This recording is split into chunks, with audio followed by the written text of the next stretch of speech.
완연한 봄 날씨를 보이는 3월의 마지막 날입니다. 괜시리 마음이 사뿐사뿐 춤추는 듯한 느낌이 들어서 참 기분이 좋은데요. 우리 생각에도 살랑거리는 봄바람이 불어온다면 어떨까요? 여러분께 신선한 바람을 불어넣어주는 귀한 시간이죠. 이윤호의 고전으로 본 오늘, 스토리텔러 이윤호 선생님 나오셨습니다. 안녕하십니까? 예, 안녕하세요. 네. 지난 시간에는 우리 김동국 선생님이 니체 이야기 해주셨거든요. 예. 지방 강연을 잘하고 오셨습니까? 네. 혹시 그 지역을 아래쪽으로 가셨나요? 남쪽으로? 예. 거기는 서울보다 훨씬 먼저 봄이 오잖아요. 예. 근데 그때까지는 아마 제가 잘 못 느꼈습니다. 근데 날씨는 따뜻했고요. 네. 오늘도 근데 사실 선생님은 봄이 아닌 것 같아요. 예, 제가 이삿짐을 나르다가 급하게 뛰어왔습니다. 네. 자, 오늘은 어떤 얘기들로 우리 생각에 봄바람을 불어넣어 주실 건가요? 오늘은 민족주의라고 하는 주제를 가지고 이야기를 해볼까 하는데요. 네. 최근에 이제, 어찌 보면 이제 일본의 팽창주의와 맞물려 들어가면서 우리 안에서도 또 다른 의미의 민족주의가 서서히 고개를 들고 있고요. 한편으로 어떤 위원회 조부가 친일파였다 이런 문제들이 계속 문제로 되고 있는데 한번 민족주의는 언제부터 어떻게 시작됐고 그것이 지니고 있는 의미는 뭔가 이런 것들 가지고 한번 이야기를 좀 해볼까 싶습니다. 네, 오늘도 상당히 기대됩니다. 얼마나 더 속아봐야 정신 차리실 건가요? 네? 이제 그만 당할 때도 됐잖아요. 중고차 팔 때만큼은 차넷이 제가 받고 팔 수 있게 도와드리겠습니다. 중고차는 차넷, 가격 비교 차넷. 우와, 전국 400명의 전문 딜러에게 무료로 내 차를 평가받을 수 있네. 국민TV 여러분 차를 차넷에서 제대로 평가받고 보상받으세요. 내 차 팔 때 차넷, 제가 받는 차넷. 우와, 내 차 제가 받고 친구 친지 모두 함께 차넷에서 팔고 주유 쿠폰 받고 중고차는 차넷. 비교할수록 올라간다. 차넷 내 차 가격 비교 서비스. 1688-8249 1688-8249를 눌러주세요. 옥션 모터스에서도 차넷을 만나보세요.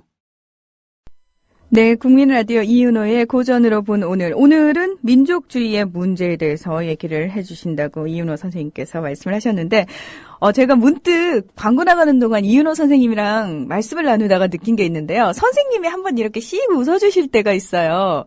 근데 그 웃음에 왜 그러죠? 제 마음이 확 이렇게 녹아내리면서 근심 걱정이 확 날아가는 느낌이었어요. 참 이럴 때는 뭐라고 얘기해야 되죠? 아니 저는 이윤호 선생님의 웃음을요. 이 방송을 듣고 계신 분들께 어떻게 전해드릴까 보셨으면 아마 스트레스 받으신 분들이 조금 힐링이 되실 텐데라는 생각이 들었거든요. 고맙습니다. 네, 아쉬운 대로 목소리라도 들으시면은 여러분 많은 힘 받으실 겁니다. 자, 얘기 시작해 볼까요? 예, 아무래도 오늘은 조금 거친 얘기일 수도 있는데요. 일단 우리를 한번 돌이켜보자는 의미에서 한번 민족주의, 또 우리 안에 가끔 우리가 그런 얘기 하잖아요. 쪽발이들, 내지는 양키들. 네. 이렇게 말하는 그 속에 있는 우리 안에 한번 괴물이라고 할까? 이런 것들 이게 한 번쯤 발견해 보는 게 좋을 것 같고요. 또 하나는 그렇게 규정하는 순간 갖게 되는 또 배타적인 어떤 영역들이 어쩌면 우리가 미래를 함께 해나갈 세계 시민으로서의 연대라고 할까요? 이런 것들에 많은 장애들을 가져온다는 생각이 듭니다. 그런데 어떤 언어학자분 중에 그런 얘기를 한 적이 있는데요. 친일파라는 말이 정당한가? 이런 거 물어보신 분이 계세요. 그러니까 일본을 좋아하는 게 뭐가 문제인가 하는 거죠. 사실 정확하게 보자면 일제 부역자여야 하지 않는가. 그러니까 정확한 표현은 그러네요. 예. 그게 이제 일본 자체를 적으로 규정함에 따라서 친일파라고 하는 말 속에는 우리가 우리의 어떤 문제들을 타자화시켜서 일본에게 모든 것을 덧씌워 버리고 그럼으로써 우리 안에서 가져야 될 문제들을 반성하거나 우리 안에서 가지고 있는 것을 돌이켜보는 일보다는 우리는 모든 것이 옳고 저들은 모든 것이 나쁘다라고 하는, 그래서 일본을 일반화시키고 그것을 적으로 규정하는 문제들이 녹아있지 않는가, 뭐 이런 문제 제기를 하시는데 우리가 한 번쯤 생각해 볼 문제이기도 합니다. 예컨대 제가 일본에서 이제 한국 문화를 좋아하는 분들이 계셔서 네. 한국에 오셨길래 제가 안내를 해드렸는데, 어느 식당에 갔는데 일본 사람이라는 얘기를 듣고 옆자리에서 와서 이렇게 말씀을 하시는데 쓱 시비 비슷하게 거시는 거예요. 그래서 반성하냐 너희는, 뭐 이런 얘기를 하는 거죠. 그러니까 아이쿠야. 어떤 면에서 보면 일본이 반성해야 될 여러 가지 것들이 있습니다. 그것이 국가나 혹은 정부 차원에서 당연히 반성해야 되는 문제죠. 하지만 그것이 한 개인 일본인의 문제로 치환시키거나 일본인은 다 그런 놈이야 라고 규정하거나 이런 문제는 아닐 것 같다는 생각도 듭니다. 그건 정말 아닌 게요. 예. 왜 저희가 그러면 동남아를 여행을 갔는데 그 동남아인들이 와가지고 베트남인들이나 예. 뭐 와가지고 너네가 예. 우리 도와준다는 명목으로 와가지고 예. 나쁜 짓 예. 이렇게 했는데 예. 너네 반성하냐 그러면 당하는 사람 입장에서 굉장히 그렇죠. 봉창 두드리는 예. 소리 같거든요. 개인의 문제는 아니죠. 그런 점에서 보면. 그러니까요. 예. 또 아까 처음에 그런 말씀드렸는데 어떤 모 의원의 할아버지가 조부이기 때문에 그는 위험하거나 문제 있거나 이렇게 규정하는 것에 할아버지가 조부가 친일 부역 행위를 했다고 하는 것이 그의 지금 정치적 행보를 규정하는 1차적인 규정이 돼서는 결코 안 될 거라고 생각을 합니다. 그의 어떤 것을 판단하는 것은 지금 그의 행보를 가지고 판단해야지 그것이 조부가 친일파냐 아니냐라는 문제를 가지고 그를 비난하거나 혹은 그를 폄하시키는데 규정해서는 안 될 것 같다는 생각이 드는데요. 먼저 동양대 교수로 계시죠. 진중권 교수가 쓴 좀 오래된 칼럼이긴 하지만 좀 시사적인 의미가 있어서 먼저 칼럼 하나를 좀 읽어드릴까 하는데요. 네. 나는 혼탁한 국어를 사랑한다 이런 칼럼입니다. 모든 순결주의가 그렇듯 언어 순결주의도 파시즘 또는 집단주의나 전체주의 일반의 정서의 탯줄을 대고 있다. 국어순화운동의 그 순화는 옛 전체주의 사회들의 이런저런 재교육 캠프들이나 50초 삼청교육대가 목표로 삼았던 순화교육의 순화이다. 18세기 이래 독일어 순화운동이 한때 잦아들었다가 히틀러 치하에서 발작적인 동력을 얻은 것이나 지난 세기 말 이래의 조선어 순화운동이 특히 분단 뒤 북한에서 크게 융성했던 것은 언어 순화에 대한 열정과 전체주의 사이의 친연성을 암시한다. 언어 순결주의는 이상주의적 통일운동이 그렇듯 항진된 민족주의의 증세다. 그런 점에서 한글학회와 범민련은 역대 정권에 대한 그들의 상반된 입장과 상관없이 형제단체다. 우익 한글학회, 좌익 범민련은 실상 한국 사회 이데올로기 지형의 맨 오른쪽에 나란히 그리고 물론 사이좋게 자리 잡고 있다. 그들은 둘 다 국수의 보이자이기 때문이다. 언어 순결주의자들은 국어의 혼탁을 걱정한다. 그들은 국어의 어휘가 외래어에 감염됨을 걱정하고 국어 문체가 번역 문체에 감염되어 있음을 걱정한다. 나는 국어가 혼탁하다는 그들의 진단에 동의한다. 그러나 그 혼탁을 걱정스럽게 생각하지는 않는다. 내가 국어의 혼탁을 걱정하지 않는 이유는 두 가지다. 우선은 국어의 혼탁이 현실적으로 불가피한 일이기 때문이다. 외딴 섬에 이상향을 세우고 쇠국의 빗장을 지르지 않는 한 국어의 혼탁을 막을 길이 없다. 순결주의자들은 우리말 어휘가 외래어에 감염되어 있다고 개탄한다. 특히 그들은 일본제 한자어에 대해서 히스테리를 부린다. 그러나 현실적으로 우리말 한자 어휘의 상당수는 그 원산지가 일본이다. 특히 지금 우리가 사용하고 있는 문화어의 대부분은 일본인들이 서양말의 개념을 옮겨 만든 한자어가 19세기 말 이래 수입된 것이다. 펜을 집어던지고 입을 꼭 다문 채 살기로 작심하지 않는 한 그 일본제 한자어들을 우리말에서 속아낼 수는 없다. 무리해서라도 그 말들을 순수 한국계 신조어로 대체하려고 노력할 수는 있을 것이다. 그러나 그것의 실용성은 차치하고라도 그런 작업 역시 번역 차용, 즉 일종의 베끼기일 따름이다. 순결주의자들은 또 우리말의 문체가 서양말이나 일본말에 감염되어 있다고 개탄한다. 그러나 사정을 알고 보면 우리말만 그런 것이 아니다. 근대 독일어가 루터의 성경 번역문에서 출발한 것은 잘 알려진 사실이거니와 유럽의 다른 많은 언어들도 사정은 크게 다르지 않다. 우리말도 예외는 아니니 실은 서양말 번역 문투나 일본어 번역 문투 이전에 한문 번역 문투가 있었다. 한글이 창제되어 그 이전까지 단순한 입말로만 사용하던 한국어가 알량 하나마 비로소 글말의 자격을 얻게 되었을 때 그것의 출발점은 언해, 즉 중국 문헌을 번역, 해설한 글이었다. 한국어 문장의 탄생, 발전, 정착 그 자체가 이렇듯 번역 과정이라면 번역투 문장이 아닌 한국어 문장이 어떤 것인지 나는 상상할 수가 없다. 혹 완전한 언문일치 문장, 즉 철저한 구어체 문장이 바로 그것이라고 말할 수는 있겠지만 우리말처럼 복잡하고 정교한 경어체계를 지닌 언어에서 완전한 언문일치는 당초부터 불가능한 일이다. 그러나 내가 국어의 혼탁을 걱정스러워하지 않는 더 중요한 이유는 내가 불손함의 옹호자이기 때문이다. 불손함을 옹호한다는 것은 전체주의나 집단주의의 단색 취향을 혐오한다는 것이고 자기와 영 다르게 생겨먹은 타인에게 너그러울 수 있다는 것이다.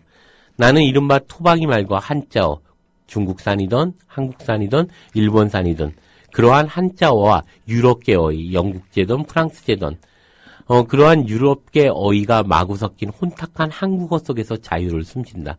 나는 한문투로 휘어지고 일본 문투로 굽어지고 서양 문투로 다른 한국어 문장 속에서 풍요와 세련을 느낀다. 순수한 토막이 말과 토박이 문체, 그런 것이 만일 있을 수 있다면 하는 말이지만 그러한 문체로 이루어진 한국어 속에서라면 나는 질식할 것 같다. 언어승결주의, 즉 외국어의 그림자와 메아리에 대한 두려움에서 외국인 노동자에 대한 박해, 혼혈화 혐오, 북벌과 정예의 망상, 장애의 멸시까지는 그리 먼 걸음이 아니다. 우리가 잊지 말아야 할 것은 순화의 충동이란 흔히 죽임의 충동이라는 사실이다. 예, 이게 아까 진중권 교수 얘기했는데 고정석 씨가 쓴 소설가이자 에세이스트기도 하고요. 그 전에 이제 한겨레 신문 기자이기도 했죠. 그리고 언어학에 대단한 조예를 갖고 있는 깊이 있는 학자이기도 합니다. 그분이 쓴 이제 언어를 통해서 국어 순화 운동이 어떻게 도리어 그 순화의 충동이 또 다른 의미의 배타적인 그런 죽임의 충동인가 하는 문제를 이야기하고 있는 거고요. 네. 그런 점에서 보면 우리가 독일이나 북한이나 이러한 곳에서 국어순화 운동이라고 하는 것이 열정적으로 이제 시작된 것은 어떤 면에서 보면 국어순화 운동이라고 하는 것이 주는 순화라는 의미 속에는 일체주의를 주장하고 있는 어떤 파시즘이나 전체주의와 맞닿아 있다고 볼 수 있는 것이죠. 또 하나의 강제성. 예. 네. 그런 점에서 보면 이제 우리가 이 고종석 선생이 쓴 칼럼에 대해서 한 번쯤 그것이 옳다 그르다를 떠나서 한번 좀 생각해 볼 필요가 있을 것 같고요. 아까 말씀드렸던 진중권 교수의 칼럼 하나 좀 더 읽어볼까 하는데요. 네. 하나는 이제 민족주의, 민족은 가고 시민은 온다라는 글입니다. 북한에선 당나라를 끌어들여 삼국을 통일한 신라가 아니라 고구려에서 한국 사회의 정통성을 찾는다고 한다. 외세를 끌어들인 신라는 민족의 배반자이고 외세와 맞서 싸운 고구려야말로 민족사의 정통이라는 거다. 여기엔 고구려와 우연히 같은 지역에서 미제와 연합한 남한과 맞서 싸운다는 그들의 정치적 자부심이 표현되어 있다. 하지만 근대에 성립한 민족의 개념을 이렇게 아득한 고대에 집어넣어 잃는 것은 시대착오다. 이런 고약한 시대착오는 남한에도 있다.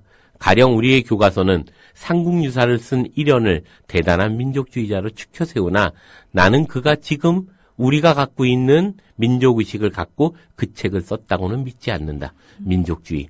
그것은 20세기의 신화다. 민족이라는 개념이 등장한 것도 최근, 그러니까 자급자족의 소규모 경제 단위의 벽을 깨고 국민국가 단위에서 자본주의 시장이 형성되면서부터였다. 한마디로 민족주의는 자본주의 국민경제를 향해 사회를 통합하는 이데올로기로 등장한 것이다. 물론 제3세계의 경우는 좀 다르다. 여기에서는 민족이라는 집단을 이루어 무섭게 달려드는 서구 제국주의와의 침탈에 대항하기 위해서 자기들을 민족으로 조직해야 했다. 우리는 민족이 되고 싶어 된 것이 아니다. 민족이야말로 국산품이 아니라 대표적인 외제 수입품이다. 일제시대의 지식인들이 민족의식을 고취하느라 애썼다는 것은 그 이전엔 우리에게 민족의식이 없었음을 보여주는 증거가 아닐까. 역사적으로 등장한 민족주의에는 크게 통합적, 대립적, 해방적, 팽창적 민족주의의 네 유형이 있다. 이 중 통합적 민족주의는 다양한 계급, 계층의 인간들을 국가 권력 아래 국민으로 통합시키려는 근대국가 형성의 이데올로기로 등장했다. 종종 여기에는 이웃민족을 천적으로 설정하여 증오하는 대립적 민족주의가 결합되곤 한다. 이렇게 외부의 적을 만들어 적개심을 불러일으키는 것은 예나 지금이나 사회를 통합하는 효과적인 방법이다. 한때 팽창적 민족주의는 제국주의 시절의 서구 열강이나 나치 독일처럼 한 민족이 한 대륙 혹은 전 세계를 정복해 지배하겠다는 이데올로기적 망상이고, 이는 반사적으로 정치적 독립과 자결권을 획득하려는 약소민족의 해방적 민족주의를 낳았다. 두 번의 세계대전을 거친 후 서구에서 민족주의라는 말은 이제 퇴물이 되었다. 가령 누군가 민족주의자를 자처한다면 구구파로 보아도 좋다. 그러나 국가와 민족이 없어서 고생했던 구식민지 국가에선 경우가 다르다. 여기에서 민족주의란 말은 여전히 애국자를 의미한다. 물론 애국 그 자체가 진리인 것은 아니다. 국가가 그릇된 길을 갈 때 열심히 애국하는 것만큼 어리석은 일이 없기 때문이다. 우리가 독립투사들을 기리는 것은 단지 그들이 애국자였기 때문이 아니라 그 애국이 동시에 인류의 보편적 가치에 부합했기 때문이리라. 해방적 민족주의에 대해서도 같은 이야기를 할 수 있을 게다. 세계에서 민족주의의 문제가 제일 복잡한 나라가 바로 한국이리라. 우리나라에선 국가는 민족의 이라는 등식이 간단히 성립하지 않는다. 국민국가의 건설이 민족 반역자들에 의해서 주도되었기 때문이다. 해반적 민족주의의 상징이 극우파들에게 암살당한 뒤 우리 사회에선 사이비 우익들이 국가주의와 김구의 후예들이 대표하는 해방적 민족주의가 서로 대립해왔다.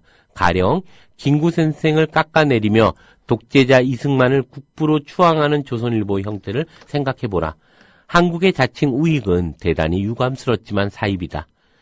프랑스에는 항독 레지스탕스를 했던 드골이 있다. 그러나 우리 사회에서는 진정한 우익이 사이브들에게 탄압을 받아왔고 아직도 가증스런 역사 수정주의에 의해서 이념적으로 능멸당하고 있다. 가령 이한우의 이승만 거대한 생애가 그런 예이다. 북한은 사정이 다르다. 김일성이 항일 투쟁을 한 건 사실이다. 하지만 이를 부풀려 그를 민족의 해방자로 축혀 세우는 순간 북한 정권의 역사적 정당성을 주었던 해방적 민족주의는 1인 독재 체제를 유지하기 위한 고약한 통합적 민족주의로 변질된다. 한번 옳다고 영원히 옳은 것은 아니다. 북한의 권력자들은 날조된 혁명사로 국민의 시계를 구식민지 시대로 돌려놓고 이 거대한 시대착오의 드라마에서 자신들의 권력의 정당성을 끌어내며 영원히 오르려 했다. 내부를 통합하려면 외부의 적이 필요하다. 그리하여 주체사상이라는 통합적 민족주의는 그 반대편에 미제를 철천지 원수로 보는 대립적 민족주의를 필연적으로 요구한다. 물론 이해할 만한 구석이 없는 것은 아니다. 북한이 미국에 대해 가진 증오는 매우 과장된 것이다. 최근 어느 진보 잡지의 기자가 북한을 방문해 북한의 기자에게 김진명의 무궁화꽃이 피었습니다를 거론하며 일본이 침략할 경우 남북한이 연합하여 일본의 핵공격을 가해야 한다고 말했다. 한마디로 이웃나라를 천직으로 삼는 대립적 민족주의를 남북 합작의 통합적 민족주의 이념으로 제시한 것이다. 여기서 해방적 민족주의는 괴상한 방향으로 변질된다. 다시 말하자면 해방적 민족주의가 정당한 것은 인류의 보편적 가치에서 벗어나지 않는 한에서이다. 남북이 하나가 되려고 이웃나라에 핵공격을 가한다는 발상은 이 보편을 저버린 반인륜적 발상이다. 그러지 않아도 요즘 서정가에 난리가 났다. 이순신이 부활하여 일본을 정복하고 장보고의 후에 한국 해군이 일본과 해전을 벌이고 중국 대륙의 절반이 한국의 식민지가 되고, 재미있는 것은 남북의 통합적 민족주의의 유사성이다. 김일성과 박정희의 주체 사상은 본질적으로 국민들을 독재 체제 아래 복종시키려고 고약한 통합적 민족주의다. 그러나 남북의 독재자는 이를 애써 해방적 민족주의로 지칭한다. 가령 북의 주체 사상은 조선인민을 외세의 입김에서 해방시켜주는 조선식 사회주의 이념이고, 남한의 그것은 자기를 닮을 것을 강요하는 미국과 서구 민족주의에 맞서 자주성을 세우려는 한국인들의 만들어낸 한국적 민주주의라고 한다. 이렇게 해방적 민족주의의 껍질만 입히면 독재는 손쉽게 정당화된다. 이른바 주사파의 오류는 주체 사상을 해방적 민족주의로 착각해주는 그 천진난만함에 있다. 대한민국의 우익들도 천진하기는 마찬가지다. 최근 조선일보의 조갑제는 한 민족이 이 민족을 마구 부리는 팍스 몽골리카의 이상을 선전하고 나섰다. 박정희의 파쇼적 통합적 민족주의는 해방적 민족주의의 가면을 쓰더니 이제 노골적으로 팽창적 민족주의로 발전했다. 난리가 났다. 한쪽 구석에선 김지아가 인류를 구원할 한민족의 세계사적 사명을 얘기하며 성배의 기사라는 나치의 용어를 사용한다. 난리가 났다. 한편 이 나라의 반대편엔 영어 공용화론으로 표현되는 자유주의적 극단이 있다. 세계화를 꿈꾸는 이들은 그 이데올로기를 과학으로 착각하며 그 과학 속에 담긴 미국 자본의 목소리, 즉 미국식 민족주의의 측면에 애써 눈감는다. 물론 민족주의는 서서히 역사의 밖으로 퇴장하고 있다. 하지만 그렇다고 민족이 없어지는 건 아니다. 전자의 극단에 대해서 임지영 교수의 말을 들려주고 싶다. 우리 민족주의는 이제 혈통적인 것에서 시민적인 것으로 개념이 변해야 한다. 그리고 후자에 대해선 이렇게 말하고 싶다. 한 민족이 문화적 정체성을 갖는 것은 결코 나쁜 일이 아니다. 오히려 몇 푼의 효율성 때문에 문화적 다양성을 지워버리는 것이야말로 인류 문화에 대한 테러다. 모든 민족이 하나의 언어를 사용하는 멋진 신세계, 그런 21세기는 내겐 호로 비전이다. 예, 이게 진중권 교수의 글이었습니다. 대단히 역시 좀 과격하신 분이죠. 그렇지만 이 고정석 씨와 진중권 씨의 이 두 개의 글 속에서 우리가 놓치고 있는 어떤 지점들이 뭘까를 한 번쯤 생각해 봐야 될 것 같은데요. 이것이 뭐라고 할까요? 국민을 통합시키기 위한 과정에서 민족이 하나의 수단으로서 도구화되고 있다는 사실이고, 그러한 팽창적 민족주의를 통해서 일정하게 국민 통합의 하나의 어떤 의미들을 찾고자 했던 것은 아닌가, 이런 생각이 들고요. 아까 그 읽으셨던 부분 중에서요. 보편적 인류의 가치라고 표현을 하셨거든요. 예.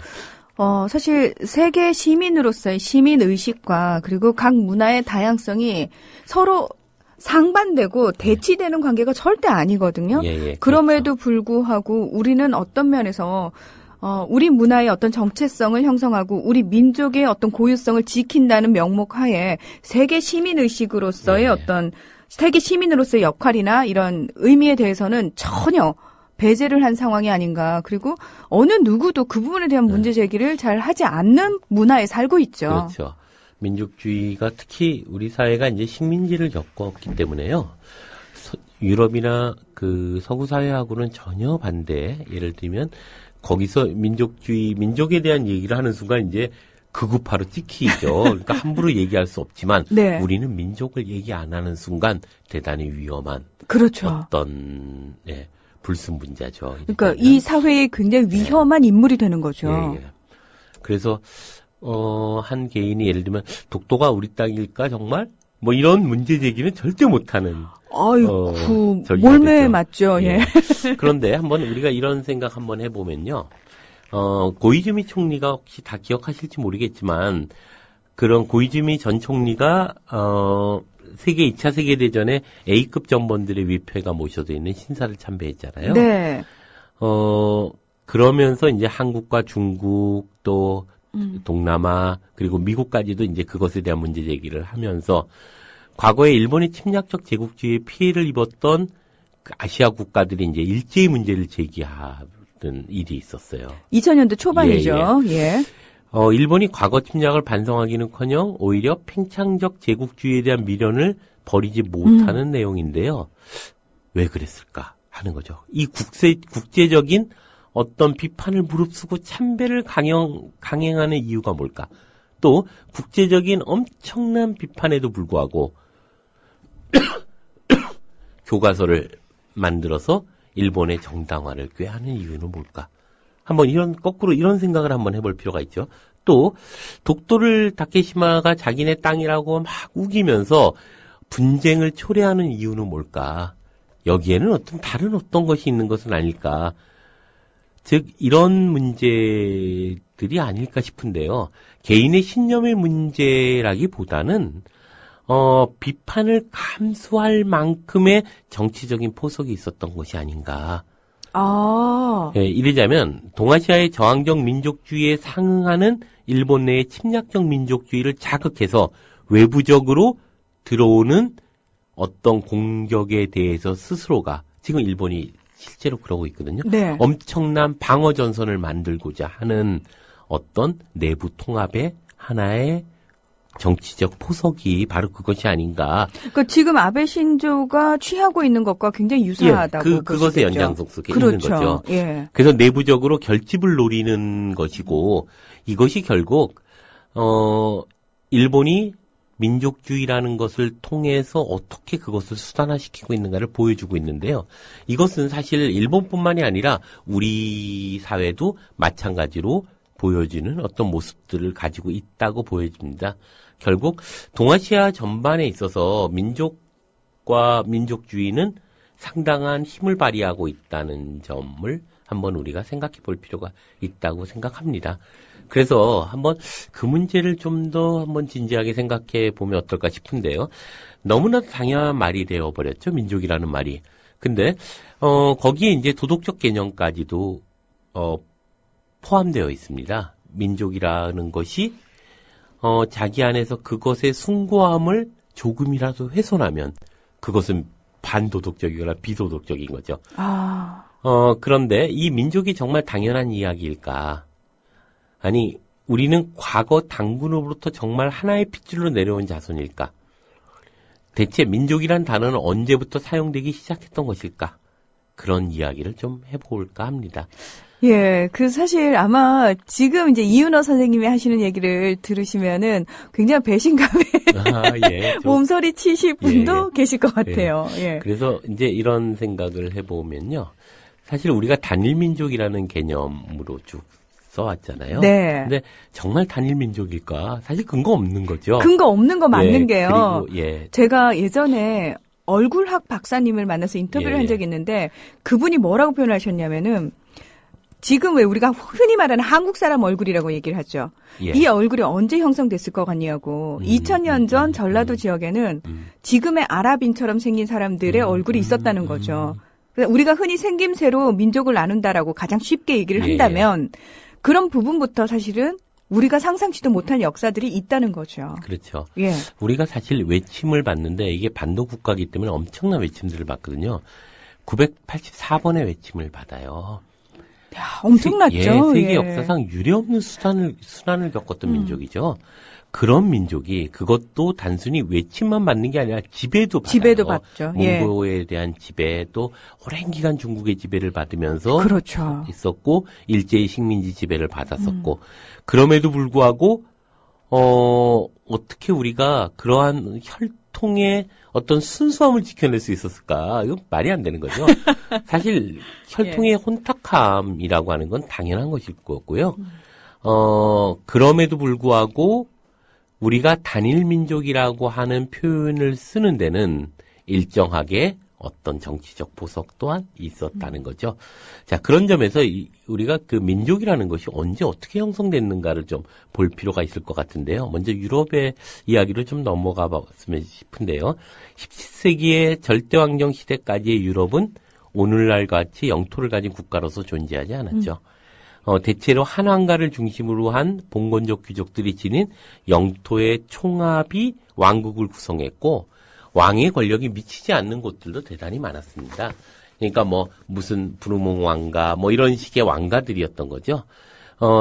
또한 오늘날처럼 국가가 동일한 언어를 사용하는 것도 아니었고, 그리고 각 지역의 방언은 방언이라고 할 수 없을 만큼 서로 간에 완전히 다른 언어를 가지고 있는 거죠. 우리가 이제 만일 고구려 사람들과 백제 사람들이 같은 언어를 가지고 소통했을까? 전혀 그러지 않았겠죠. 왜냐하면 네. 고구려의 그 산악 지역으로부터 한강 이남까지 내려오는 데는 엄청난 산악지들을 겪어야 했고, 그런 과정에서 그것이 서로가 통할 수 있는 지금의 사투리 정도의 수준의 방언 차이였을까? 절대로 그러지 않았겠죠. 이제 그런 점에서 보면 한 나라 안에서도 어느 지역에 가면 대부분 이제 서로 통역을 해야지만 가능했을 정도의 차이가 있었을 거고요. 오늘날에도 이제 프로방스 지역의 방언은 프랑스 표준어와는 상당한 차이를 보여주고 있죠. 지금의 차이 역시도 통역이 가능할 정도의 차이인데요. 프로방스 지역과 프랑스 표준어는 당시로 봐서는 뭐 서로 의사소통이 불가능했다고 봐야겠죠. 근데 제주도 방언도요. 그렇죠. 못 알아들어요. 예, 실제로 방언을 쓰면 정말로 방언을 쓰시면 하나도 못 알아듣습니다. 예. 그런데 과거에는 뭐 완전히 달랐겠죠. 그렇겠죠. 예, 또한 일찍이 유럽의 식민지로 근대화했던 아메리카 대륙의 경우 원주민과 백인은 혈통이 다르지만 스페인어나 포르투갈어 등의 유럽어를 공용어로 쓰고 있었는데요. 사실 별 접촉이 없는 지역들이 동일한 언어를 쓰게 된다는 것은 불가능합니다. 그것은 대단히 인위적인 개입을 통해서만 이루어진 통합이라는 것을 보여주고 있는 거죠. 예를 들면 오늘날의 전라도의 방언과 경상도의 방언이 대단히 상이해서 때로는 통역이 필요한 수준에 이르기까지도 하는데요. 대부분의 경우에 우리는 통역 없이도 소통할 수 있는 표준어의 규칙을 알고 있고 제주도 사람들 경우도 일정하게 그러한 표준어의 규칙 속에서 이해하기 때문에 언어가 이해되는 거죠. 하지만 그들은 끊임없이 표준어로 된 인쇄물에 둘러싸여 있으며 어려서부터 표준어를 통해서 교육받고 살아갔기 때문에, 그리고 대중매체를 통해서 끊임없이 표준어를 이야기하기 때문에 이제 그러한 환경 속에서 이중적인 언어 감각을 가지고 있고요. 그것이 이제 하나의 언어로서 사실 통합되어 있다고 봐야죠. 서구의 역사에서 보면 이러한 언어의 통일은 민족의 형성과 대단히 밀접한 관계를 가지고 있다는 거죠.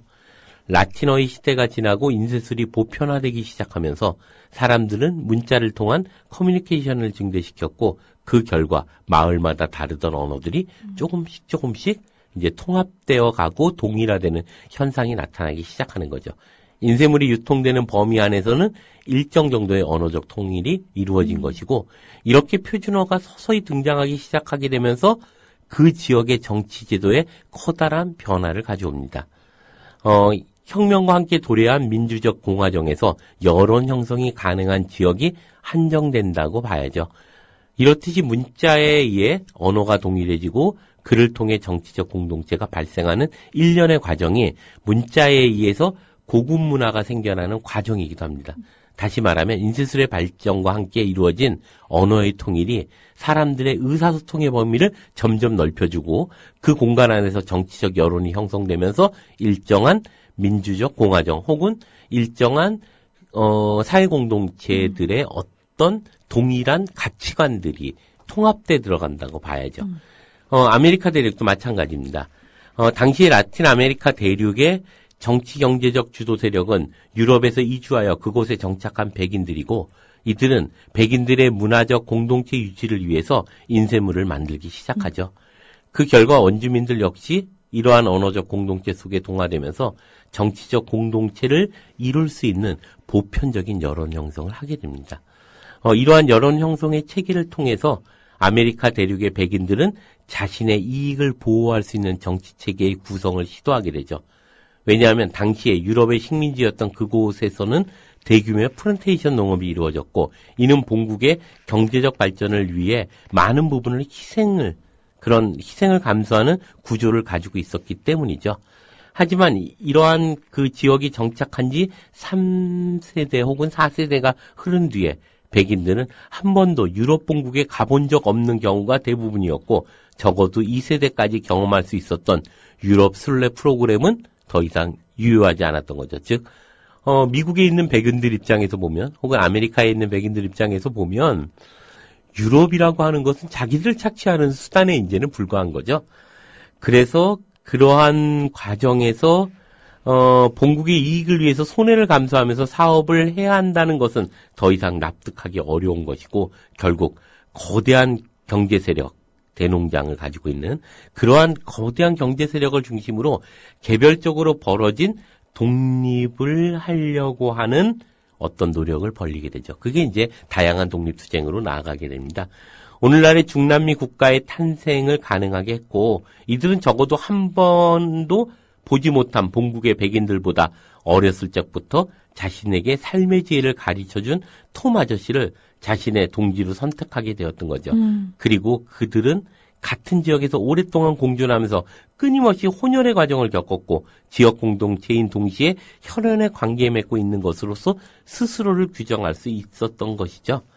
때문에 오늘날 민족에 대해서 연구하는 학자들은 민족을 제한되고 주권을 가진 것으로 언어에 의해 상상되는 정치 공동체로 정의합니다.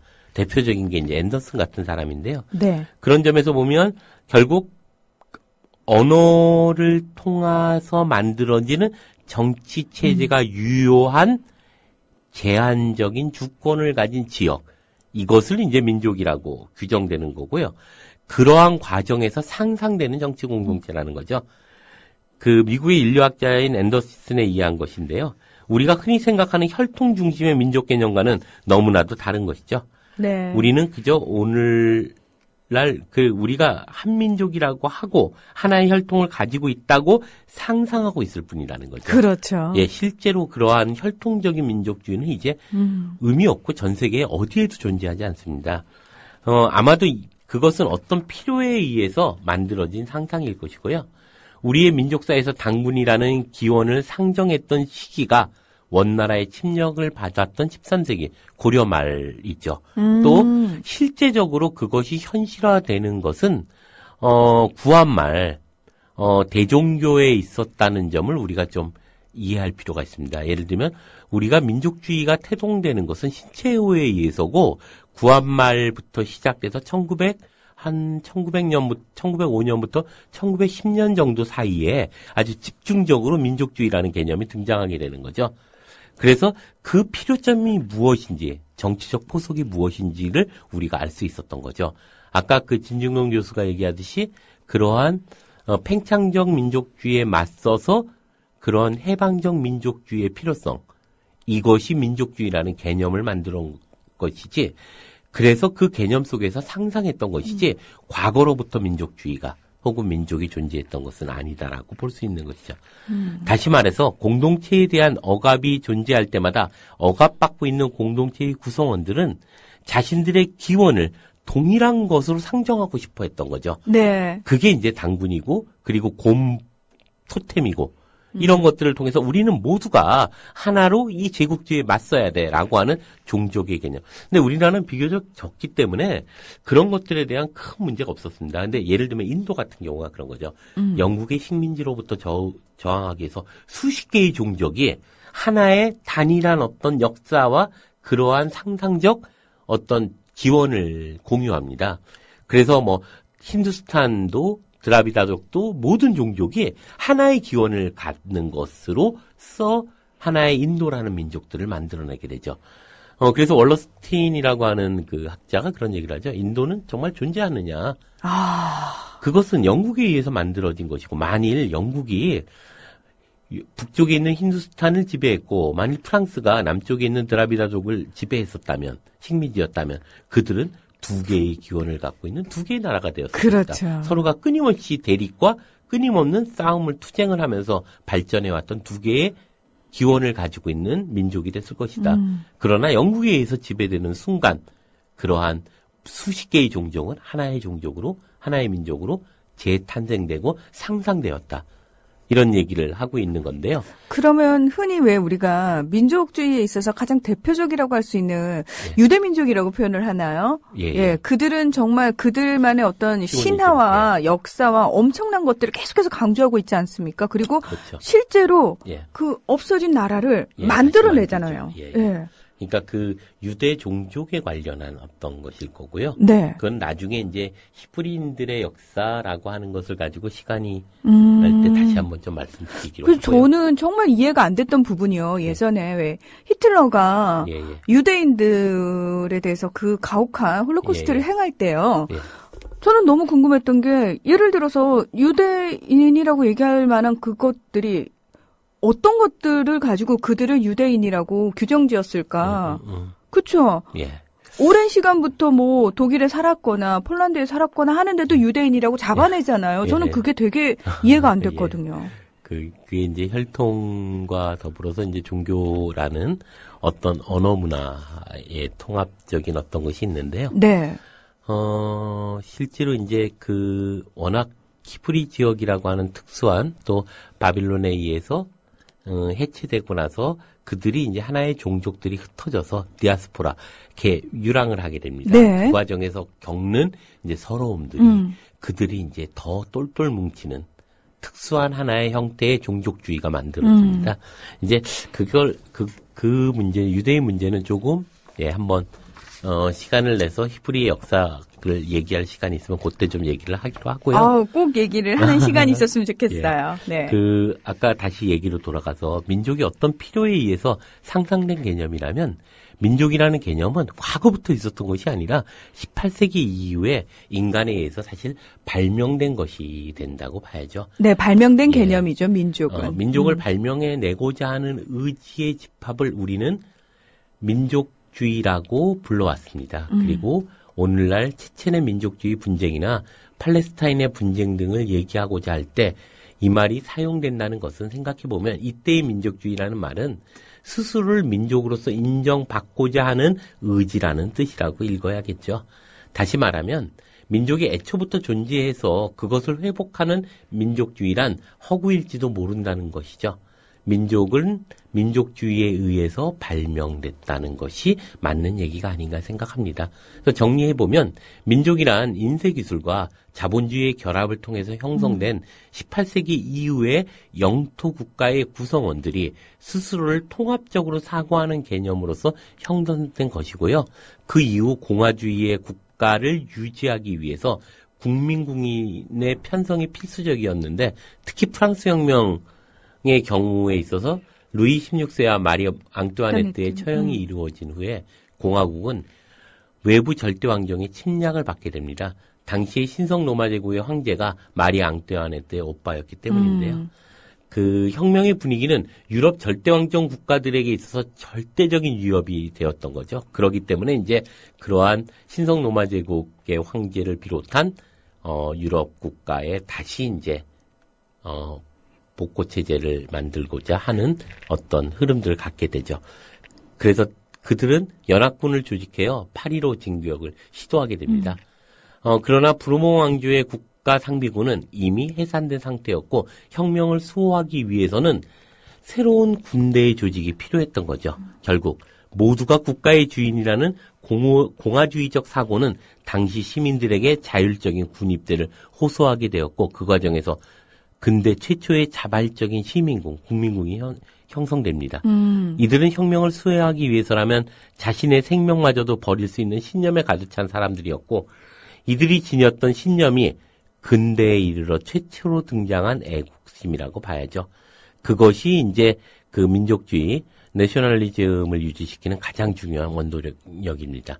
공동체를 수호하기 위해서 개인의 희생마저도 감수할 수 있다는 이 놀라운 이타적 사고는 새롭게 등장한 이제 인간의 열정인데요. 즉 나와 나의 가족, 이웃을 포함하는 하나의 공동체로서 민족에 대한 인식이 국가 수호에 대한 열정을 발생시켰던 거죠. 그래서 이들이 라 마르세이즈라고 하는 프랑스 국가죠, 현재. 그걸 부르면서 이제 스스로를 하나의 민족으로 규정했던 것처럼 하나의 정치 공동체에서 발생한 공화정으로서의 국가는 더 이상 왕의 나라가 아니라 나와 내 민족의 국가였던 거죠. 그리고 이 아름다운 열정이 세계사에서 그토록 많은 전쟁과 불화를 가져왔음은 이제 굳이 얘기하지 않아도 이제 모두가 알고 있을 텐데요. 그래서 이러한 것이 세계화 시대의 민족주의는 과연 구시대의 잔재인가 아니면 새로운 가능성인가 이런 문제에 대해서 한번 생각해 볼 필요가 있는데요. 역사적으로 등장한 민족주의는 크게 아까 진유공 교수가 얘기하듯이 통합적이고 대립적이고 해방적이고 팽창적 민족주의의 4가지 유형으로 구분될 수 있을 것입니다. 이 중에 통합적 민족주의는 다양한 계급 계층의 인간들이 국가 권력 아래 하나의 국민으로 통합시키려는 근대 국가 형성의 이데올로기로 등장하게 되죠. 종종 여기에 이웃 민족들을 천적으로 설정하고 어떤 증오하는 그런 대립적 민족주의가 만들어지는데요.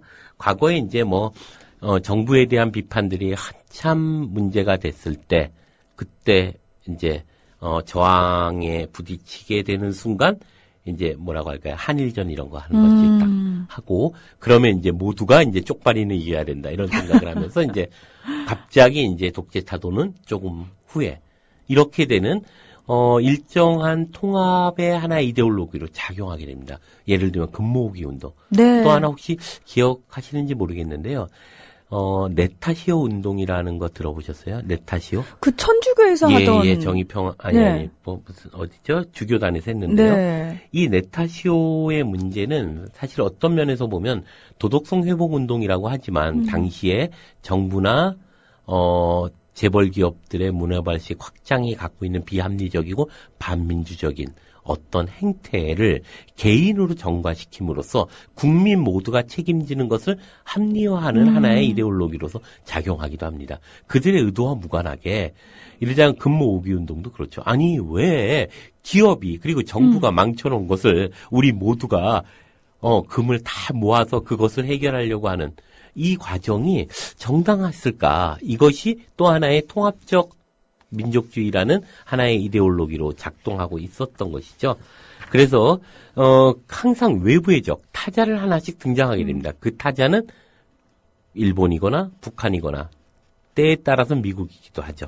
때에 따라서는 중국이기도 하고요. 예를 들면 오노 사건이라고 할까요? 네. 그 스케이트 사건 혹시 기억나세요? 아이고. 예. 그것을 통해서 이제 쫙 모두가 이제 반미를 외치면서 그때 이렇게 진보적 지식인들이 잠깐 착각했어요. 이게 무슨 일이지? 근데 사실은 그것이 또 다른 민족주의의 또 다른 얼굴이죠. 중요한 건 미국이냐 북한이냐 일본이냐가 아니라 어떻게 배타성을 통하여 자신의 통합성을 이루어내는가가 이제 핵심적인 문제가 아닐까 하는 생각이 드는데요. 선생님, 혹시 예전 기억나세요? 2006년도. 예. 2006년도였나요? 중국 유학생들이요. 한국에 와 있는 중국 유학생들이 그때 아마 이제 감정적으로 조금 대립을 해서 한국 내에서 모여갈 시위를 한 적이 있었거든요. 예. 그때 정말 우리 누구보다 사실 민족을 강조하는 우리나라 국민들이 굉장히 놀랐었던 그 기억이 나거든요. 예. 그렇죠. 그래서 보면 이런 생각이 듭니다. 오늘날 전 세계적인 의미에서 국가라는 것은 서구에서 발생한 민주적 공화정의 성격을 띠고 있고 이러한 관점에서 우리의 민족주의 역시도 자유주의적인 공화적 이념과 많이 떨어져 있지는 않을 텐데요. 하지만 동양, 특히 동아시아에서는 민족이라는 개념이 다소 다른 의미를 지니고 있는 것이 사실입니다. 이 지역은 세계 어느 나라보다도 오랫동안 동일한 영토에서 국가 체제 형성이 이루어졌고 때문에 서구의 개념만으로는 설명하기 어려운 민족성도 가지고 있습니다. 서구에 비해서 종속성과 혈족의 개념이 더 많이 상상되었다고 봐야죠. 하지만 이러한 뿌리 깊은 상상은 오늘날 세계 어느 지역보다도 배타적인 민족주의를 낳고 그런 배타성을 통하여 그 내적 통합을 이루는 이데올로기로 작동하기도 합니다. 그래서 그 혼혈아의 차별, 아까 고정석 씨 얘기하듯이 외국인 노동자에 대한 멸시, 유색인종에 대한 강고한 편견, 그러한 것들이 이 나라의 민족주의가 얼마나 배타적인가를 여실히 보여주는 사례죠. 물론 민족의식의 형성이 한반도 전체에 걸쳐서 이루어진 것과는 달리 서로 다른 두 개의 국가체제가 설립해야 했던 우리의 역사적 비극이 낳는 분단 상황은 우리에게 절절한 민족에 대한 갈구를 낳았던 것도 사실이기도 합니다. 하지만 그 때문에 우리의 민족주의가 우리도 모르는 사이에 지나친 배타성과 과도한 폐쇄성을 갖게 되었음 역시 부정할 수 없는 사실이죠. 이러한 항진된 민족주의는 때로 고대사나 상고사의 민족의 강성기에 대한 향수로 이어져 많은 사람들에게 허황된 현실의식을 제공하기도 하죠. 그리고 이 세계화의 시대에 여전히 배타적 민족의식을 수호하려는 시대착오적인 그런 발상으로 이어지기도 합니다. 이 때문에 우리는 민족주의라는 가치가 현재의 우리에게 어떤 의미를 가지고 있는지에 대해서 좀 진지하게 생각해 봐야 할 것 같다는 생각이 들고요. 그러한 점에서 앤더슨이 말하듯이 민족주의는 인류 역사에 있어서 때로는 천사의 얼굴로, 때로는 악마의 얼굴로 등장했다는 사실입니다. 민족주의를 통해서 형성된 근대 국가는 인류에게 역사상 유례가 없는 발전된 문명을 선사했지만 그 과정은 끊임없는 젊은이들의 피와 희생을 요구하는 것이었고 오늘날에도 각 지역에서 발생하고 있는 수많은 민족주의적 투쟁이 그것의 대가가 얼마나 참혹한지를 우리에게 보여주고 있죠. 새로운 세기에 우리에게 민족이 어떤 의미를 가질 수 있을지 여전히 분명하지 않고 많은 부분들이 해결돼야 합니다. 그렇지만 민족주의가 언제나 배타성과 자기 순화에 대해서 연결되어 있는 이상 우리는 그것이 가져올 타자에 대한 공격성을 두려워해야 합니다. 고정석 씨가 말하듯이 순화의 충동은 언제나 죽음의 충동과 연결되어 있기 때문이죠. 우리가 그 동북공정이라고 하는 중국이 이제 고구려 역사를 자기의 역사로 화할 때, 네. 이제, 이런 것들이 있죠. 재밌는 건데요. 뭐냐면, 실제로 고구려가 한반도의 평양성으로 천도한 게 6세기였고, 고구려가 망한 게 7세기 말 정도 되니까요. 네. 불과 얼마 안 되거든요. 네네. 대부분은 이제 요동 지역이나 만주 지역에 있었죠. 그래서 국내성이나 졸본성에 있었습니다. 그래서 실제로 고구려가 어느 땅에 있었는가라고 봤을 때 중국 땅이 많이 있었던 거죠. 그렇죠. 예. 그래서 이제 한국 학계는 그것에 이제 싸움을 하기 위해서 어떤 얘기를 하냐 하면 아주 고대사로 들어가게 됩니다. 그러니까 중국의 은나라, 하나라 이전에 이제 치우철왕 때부터 이제 따져가면서 우리가 중국을 다 지배했었다. 그리고 백제는 산둥반도를 지배했었고 요소 지방을 지배했었고 뭐부터 시작해서 이제 이러자면